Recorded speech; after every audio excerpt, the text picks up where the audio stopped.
Selamat datang di podcast paling bersih, tetapi kelasnya sendiri paling gak bersih. Pada podcast kali ini, saya mengajak salah satu partner saya. Perkenalkan, saya Jonathan Glenn, nomor presensi 18 dari 104. Dan saya sendiri, Vincentius William Rajo, dari kelas 14, presensi 34. Oke, tadi kamu bilang lingkungannya sendiri kurang bersih. Emang sepenting apa ya lingkungan sebersih itu? Bentar, sebelum kita masuk ke lingkungan, mending kita lihat dulu visi misi sekolah ini. Coba kamu lihat. Yang mana nih ya? Oke, mendidik siswa agar lebih berkolaboratif. Cakep. Mendidik siswa supaya lebih bertanggung jawab. Oke, kenapa ini emang? Coba kamu lihat yang kuning-karing. Ada kalimat menjaga lingkungan. Menjaga lingkungan. Oke nih. Oh, waduh. Kenapa waduh? Habis kalimatnya terlalu indah nih, tapi lingkungannya sendiri kurang indah. Oke. Kita coba lihat dari kelas kita sendiri. Sekarang, coba kamu lihat sekitar.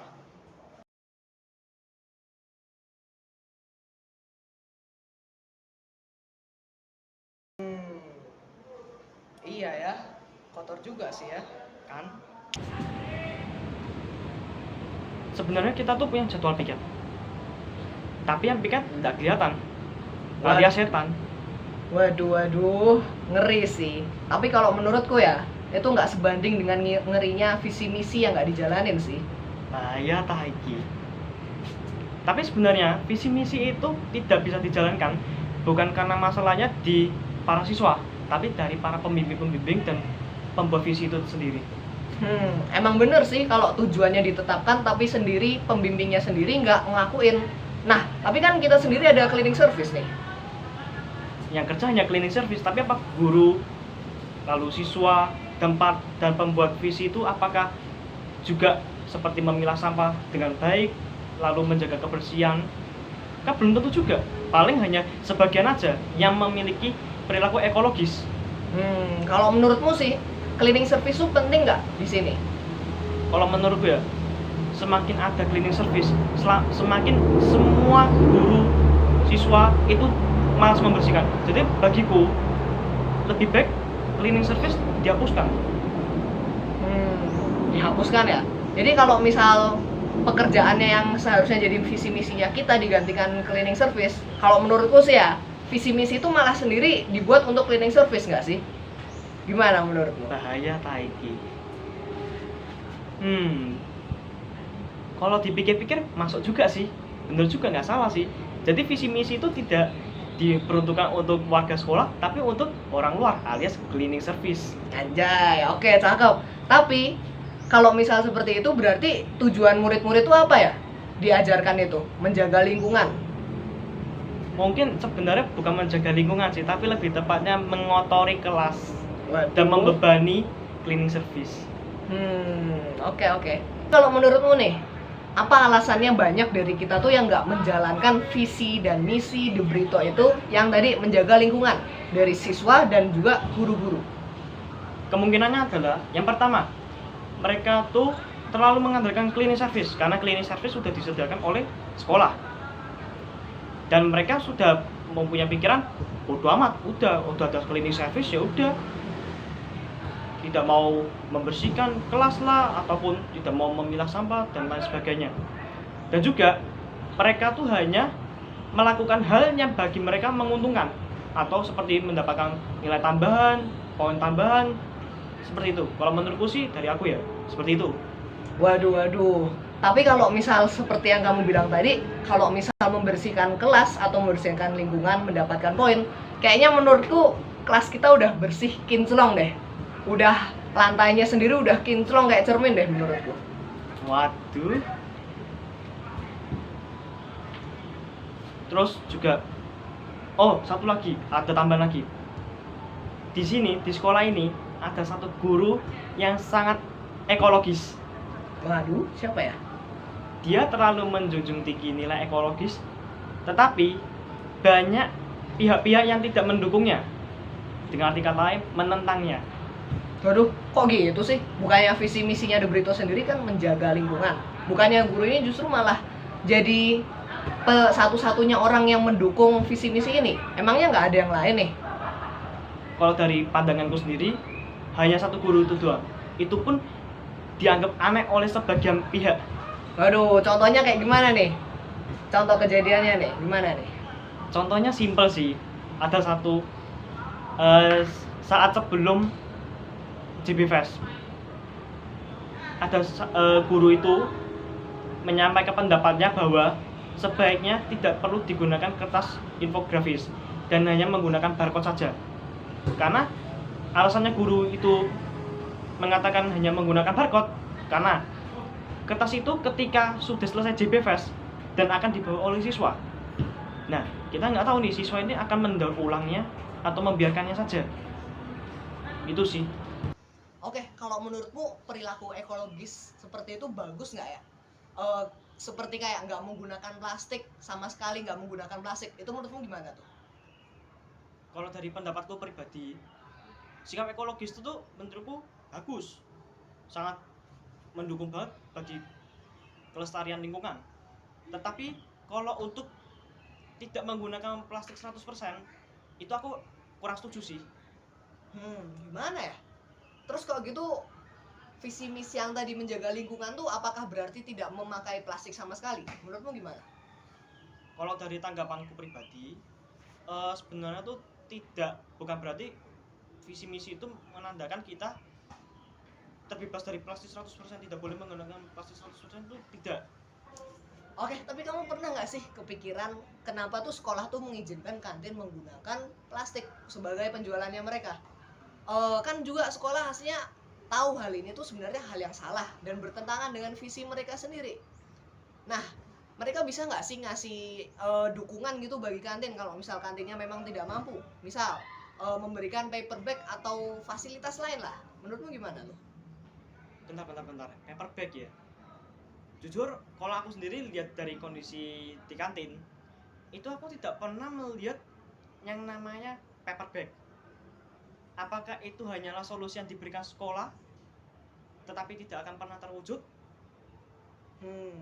Gimana ya? Aslinya paper bag ini cukup sederhana loh. Masa sekolah sendiri nggak kepikiran sih hal sederhana ini?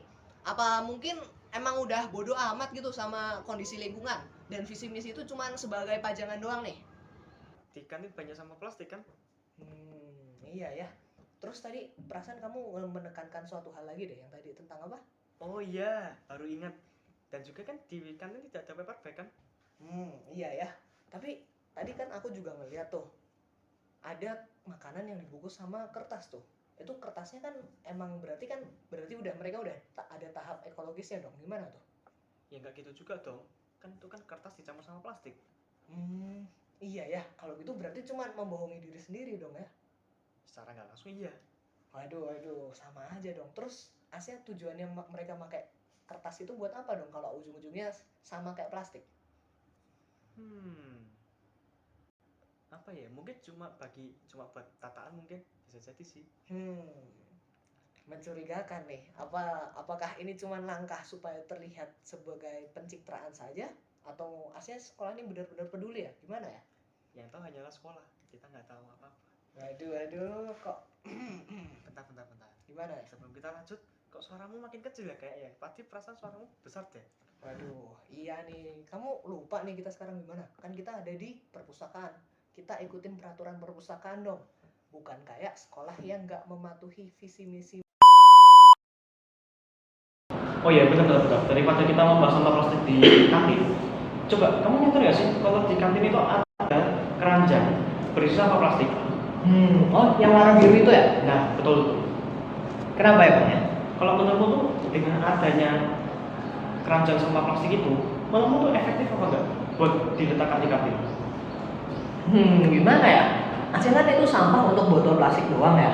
Padahal kita sendiri udah ada peraturan nggak boleh bawa botol plastik, tapi kita gantikan dengan tumbler. Lah gimana dong itu? Sekalipun orang yang buang sampah di situ, tapi kan jadi nggak efektif gitu. Ngapain ada peraturan nggak boleh bawa plastik kalau misal ujung-ujungnya dikasih tempat pembuangan plastik? Aku juga sebenarnya bingung sih. Kenapa kayak sekolah sudah memberikan solusi bahwa tidak boleh menggunakan plastik, tapi kenapa masih menggunakannya ya? Masih bingung aku. Iya ya, aneh. Emang lagi pula kamu pernah nggak sih kepikiran sampah plastik di situ kan numpuk banget tuh, yang botol plastik. Itu dari mana aja dong? Ya paling dari warga sekolah lah. Kalau nggak dari siapa lagi? Dari setan. Kok ngeri banget nih, balik lagi nih. Oke, anyway, kan itu kalaupun ditaruh deket kantin, kamu emang pernah nggak sih ngeliat ada kantin menjual botol plastik? Aslinya kan botol kaca semua kan yang di situ. Sebenarnya sih kalau secara langsung plastiknya aku belum pernah lihat sih, tapi lebih tepatnya tuh kayak kertas yang dilapisi plastik. Iya, tapi kan persoalannya tuh di botol plastik. Itu keranjangnya itu cuma untuk botol plastik doang. Jujur selama ini aku sih belum ketemu sih sama sekali. Paling aku lihatnya cuma botol kaca doang sih. Iya ya, apa jangan-jangan guru-guru sendiri juga memakai keranjang itu loh? Berarti mereka bawa plastik dong. Gimana tuh? Berarti secara nggak langsung guru-gurunya juga nggak menaati aturan yang ada di JP tuh. Nah, itu dia, gimana dong? Semuanya jadi agak kacau nih. Masa guru-guru menyuruh kita untuk ikut aturan, tapi mereka sendiri gini nih, gimana dong? Gimana ya? Nah, oke.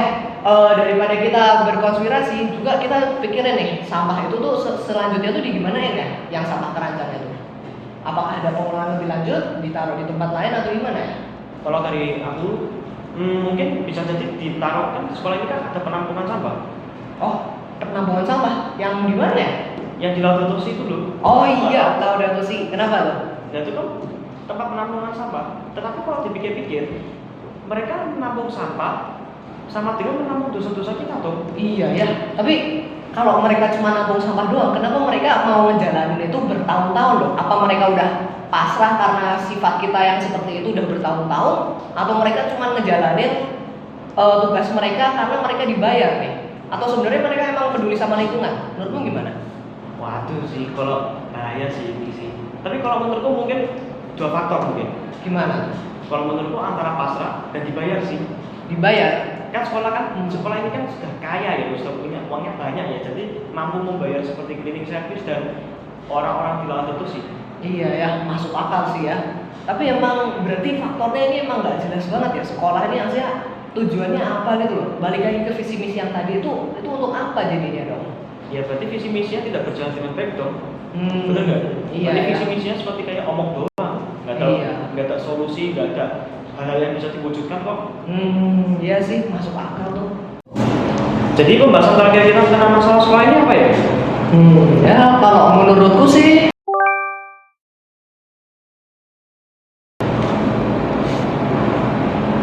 Kenapa tuh sama layarnya? ya lihat sendiri tuh, ruang penyimpanannya penuh, banyak sampahnya. Kayaknya mau sama sih. Aduh. Yang tahu-tahu aja. Sini. Gimana tuh? Nah, berarti kita kan harus peduli dengan lingkungan sekitar kita. Contohnya, piket kelas. Piket itu penting sekali karena bisa mengurangi sampah. Oh iya benar. Ngomongin soal piket nih, ini kan hari Kamis ya? Bentar, aku cek dulu. Nah iya. Lah, hari ini kan gantian kita dong yang piket. Waduh. Nah, terus ngapain kita ngelanjutin video? Udah kita piket dulu aja deh. Iyalah, harus kepentingan lingkungan. Yoi, sip, gaskan.